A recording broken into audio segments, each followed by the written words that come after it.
موعد مباراة البحرين والكويت في كأس الخليج خليجي 26 والقنوات الناقلة. نقدم إليكم الآن في هذا الفيديو موعد مباراة البحرين والكويت في كأس الخليج العربي خليجي 26 والقناة الناقلة، حيث انتظروا عشاقي ومحب الساحرة المستديرة في كل مكان في العالم عن خوض تلك المباراة النارية والتي تجمع بين المنتخب البحريني ضد المنتخب الكويتي، وذلك في نصف نهائي البطولة. أما عن موعد مباراة البحرين والكويت، تنطلق موعد مباراة منتخب البحرين ضد منتخب الكويت في كأس الخليج العربي خليج 26 غدا الثلاثاء والموافق 31 من شهر ديسمبر الجاري، وذلك في تمام الساعة 8 مساء بتوقيت القاهرة و9 مساء بتوقيت مكة المكرمة و10 مساء بتوقيت الإمارات وسلطنة عمان.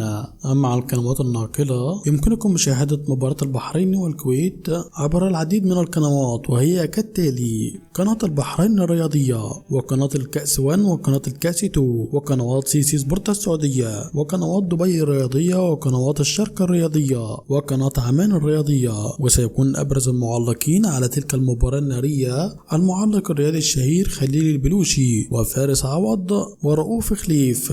وبكده متابعي الكرام نكون نهاية حلقتنا. يا ريت تتوقعوا معانا نتيجة المباراة في الكومنتات تحت، وانتظرونا في الحلقة القادمة. دمتم على خير، والسلام عليكم ورحمة الله.